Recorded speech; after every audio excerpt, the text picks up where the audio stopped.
I was told you wanted to hear about my spiritual journey. Yes. Yes. So that's what I'm going to talk about. We raised in the Cumberland Presbyterian Church, the Liberty Cumberland Presbyterian Church, which was just 2 miles north of our place. And that was our church home all the time we were raised. And out of that church, 6 preachers came. It only existed for about 50 years.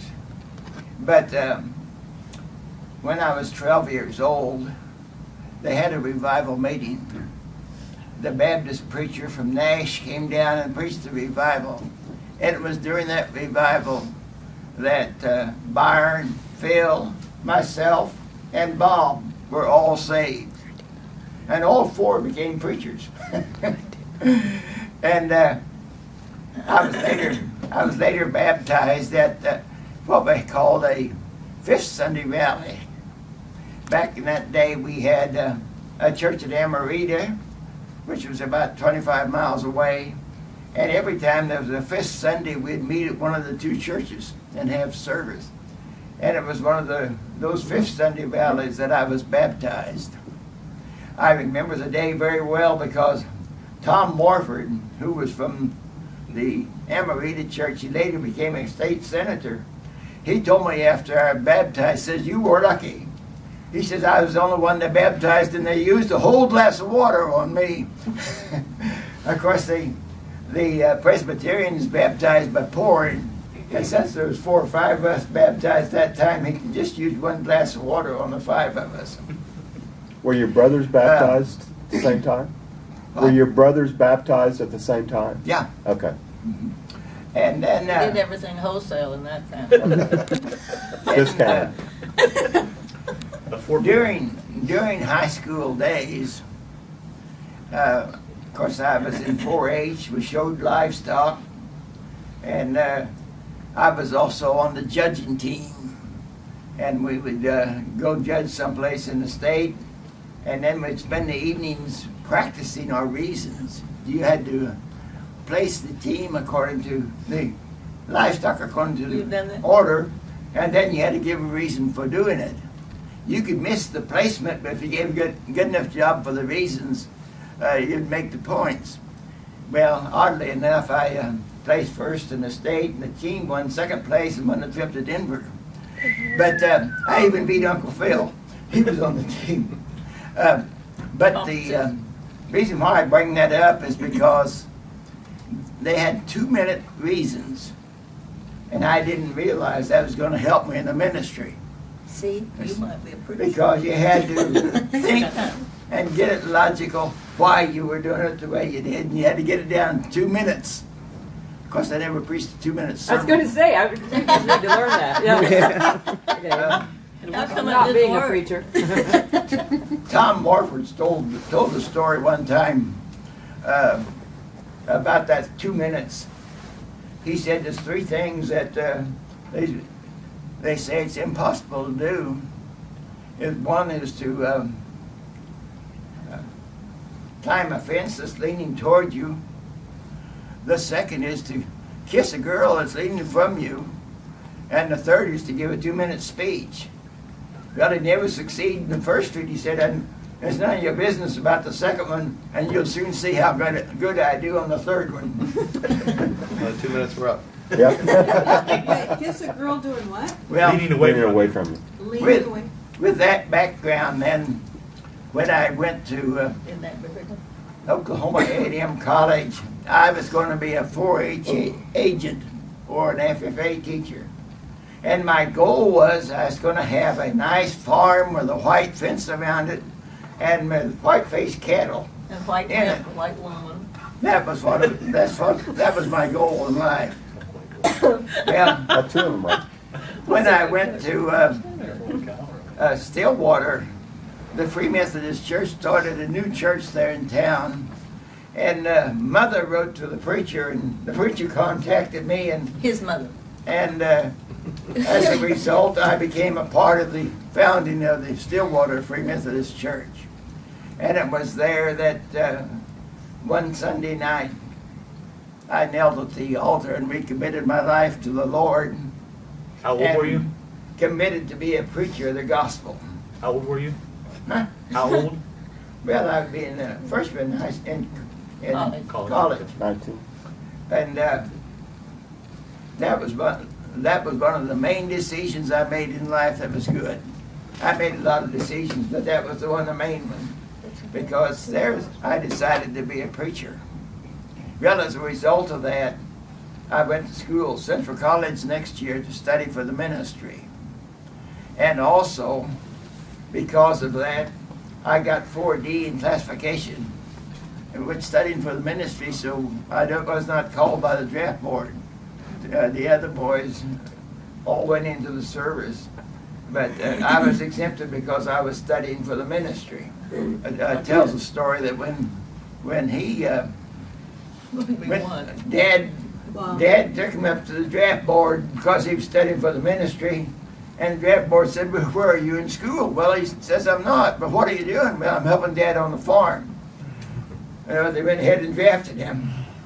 But by studying for the ministry, I had to go summer school and continuously. So I went through college. I went to Central College, graduated, went to Greenville College, and graduated in 1 year. So I got 3 years of college work. And then went to Biblical Seminary in New York City for 1 year. And that brings us to 1946.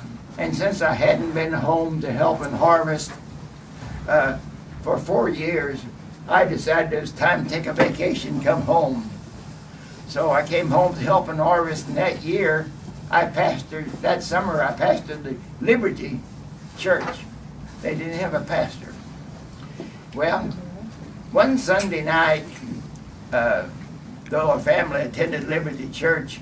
When they had something special on the Free Methodist Church at Nash, we would manage somehow to go.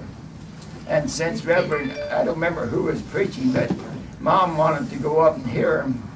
And His so mom. we went up to Nash. That's before your time, right? And I'm when not we there got there a little early for the service, and at that time, the young people had the service before the other service. And the person that was in charge of the service was this beautiful wife of mine. And I saw her there, and I said, she would make a good preacher's wife. She That wasn't was- cute or anything? That was another major. That's beautiful. You missed that. Which way was she leaning? Towards him. Of course, she tells 'Cause you the haven't heard the story rest that of the story. when she was 15, I asked her how old she was, and she said 15. I said, "Well, you're too young for me." But she'd grown up by that time, and 2 whole years. That 2 was- whole years. so it wasn't very long. It was about two or 3 weeks, wasn't it? About the 4th of July that I asked her to marry me. So that was, but it was while I was at Central College. It was during the war, the short on boys up at that time, and I was the president of the youth of the council of the Student council. president of the Student council. student council there at Central. And it was one Sunday night there during a revival meeting that the Lord sanctified me in the Free Methodist Church there. So you see, I have the Baptist influence, I had the Presbyterian influence, and I have Free Methodist influence. Well, when I transferred from Biblical Seminary to go to Asbury, of course I had to have some way of making a living. And because of my background in the Presbyterian Church, I succeeded in getting a Presbyterian church. There are 3 of them out in the country, one east of Lexington, one north of Lexington, and one west of Lexington. The one west of Lexington was the main one I met every Sunday night. And then the other 2, I would alternate the Sunday mornings. And anytime there was a 5th Sunday, I had the day off for the morning service. But this was good experience for me in preparing for the ministry. Actually, I got more money pastoring part-time at those churches than I got when I came back to Oklahoma full-time. to be a pastor. Tell the boys what your salary was. At Green Valley, that was my first church in Oklahoma, was $25 a week. And they raised it $5. Well, they Plus chickens and paid the cows. previous preacher $20 a week, and he spent time hanging wallpaper. And I said, if you'll raise it $5, I'll spend full time. Well, that worked out pretty good. We had a couple $100 by the time we left Green Valley. Time we moved to Midwest City, first year we used that $200 up because I didn't increase my salary for $10. and of course at Green Valley, at Christmas time, there would be checks for Christmas, so we'd catch up on everything. People was in the checks. We got to Midwest City the first year and started that new church. Not one person did anything at Christmas time. New people. But about a week after Christmas, here came a check in the mail for $100. It came from a woman down at Ada, whose brother was Wayman. No relation, but he had come to our church because he saw my name. And he was an alcoholic. And that's typical for the Waymans to be alcoholics. He was an alcoholic, Or preachers. and she so appreciated that I got him off of the alcohol and got him into church that she sent me $100 for Christmas. So we got our Christmas at that place. But I want to tell you that that's probably far enough about that, but I want to tell you that the church has played a great influence in my life. I don't know what I would have done if it hadn't been for the church. I got my wife from the church. I got through seminary, college because of the church. I had a scholarship I didn't get a scholarship till I got to Asbury. Other times I had to work my way through. But the church at that time had a scholarship for ministers. Came from the Free Methodist Church. And then the Asbury also gave us a scholarship. That and my job put me through. So everything that we've had is because of the church and what the church has done for us.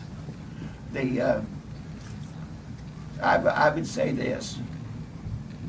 The two main decisions I made, the church and choosing my wife, were the most important things in my life.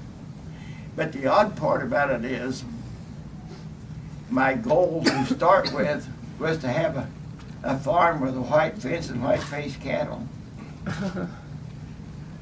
I later got the farm.